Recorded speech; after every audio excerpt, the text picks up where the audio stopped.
is to keep you from really gaining sufficiency. I ain't talking about every church, but I'm talking about some church. It's set up, it's designed to put you in a place where you get just enough. I'll be back now. You hear? It's set up just enough for you to get enough to be back next Sunday and next Wednesday. And before you know it, you a religious church junkie. All right. That's good. And your life is proof of it. Who am I talking to? And I don't care what you go back and tell your pastor. I got a pastor too. And I ain't going to be at church every Sunday. And it ain't because I'm doing kingdom business. Sometimes I'm booed up with Edward. Because I'm free enough to do that. That's right. That's good. It's a lie. You don't even work every day. Why we got all of this stuff is manipulating systems that ain't produced us nothing. Because ain't nobody looked at you and said, you know, you've been sitting on this same pew for 10 years. And you ain't started your business yet. You've been coming to church and singing on the praise. And God, let God use you. And then you leave church and you empty. You lonely. You divorced. Your children gone off and you got empty nest syndrome and you depressed. Because you've been using church. You got a vein. You've been using church as a fix. And ain't nobody taught you to live independent of it. And I know y'all ain't gonna like me out there in church land. And I hope these ain't none of your members filming me, because you're gonna rebuke them and not let them come back. That's okay. Let me tell y'all something. I went to see a movie, The Nat Turner Story. If you ain't seen it, go see it. It's gonna change your concept on some stuff. The white master knew that Nat Turner was a voice to the other black people. So they used him to control the other black people through church and through the word. Listen, y'all. It ain't no fun if all of us don't get some. That's good. It ain't no fun if all of us don't get some. And what's happening is we got leaders and we got people who coming up on us, who gaining from our ignorance, who capitalizing on our foolishness. It ain't like that in corporate. The more you know, the more you grow. Yeah. Why in church, the more we know?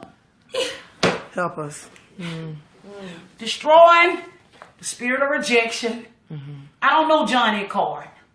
But what I know is this book helped me to identify some things that I had allowed to control me.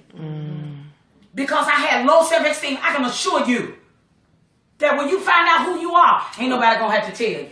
Miss B, do a repeat on the rejection in the household growing up. Do a repeat. Oh, yes. You know what? When I was younger, my family made me feel like the worst thing about me was my lips and my mouth and my, shut up, you talk too much. They didn't know one day I would talk to nations. They didn't know one day I would be a spokesperson. So the very thing that God intended for me to use for his glory, the enemy started early assaulting. That's right. And so it affected me so bad. And then the devil started using people in my life that was in close proximity to me to defy or to come against or to attack things about my self-worth so I wouldn't believe in me. So it took me to 47 to know I'm more than NDRE told us I am not my hair. But because in our culture, hair is everything and color is everything, we live in lives where we feel like we will never mount up. Because even as children, it was sold into us that we would not be of any value. And it ain't just for girls who are dark-skinned, even light-skinned girls. I know friends who are light-skinned who they were the only bright-skinned person in their family. So they was ostracized for that.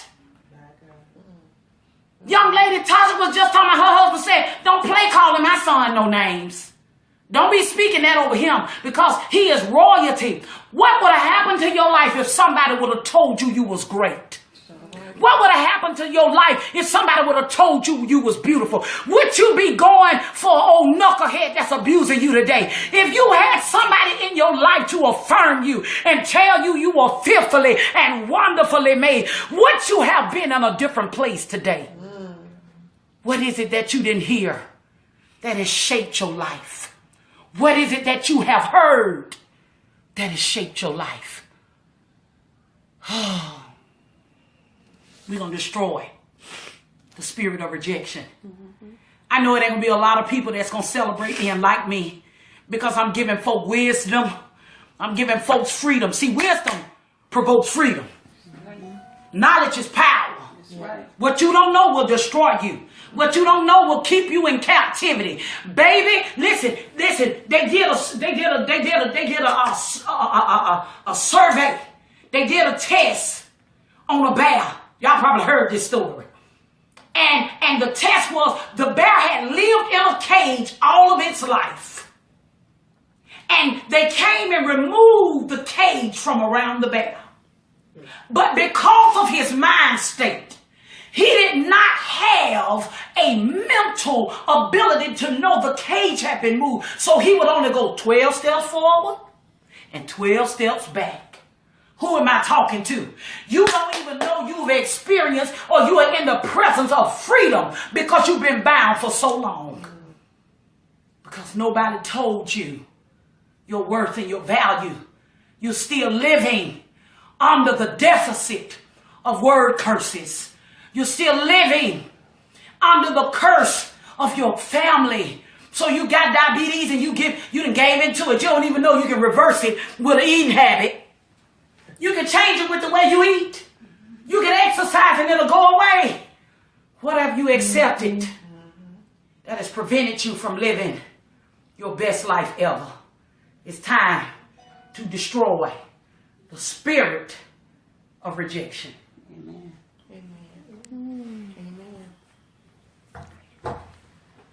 Y'all, who's going to say something?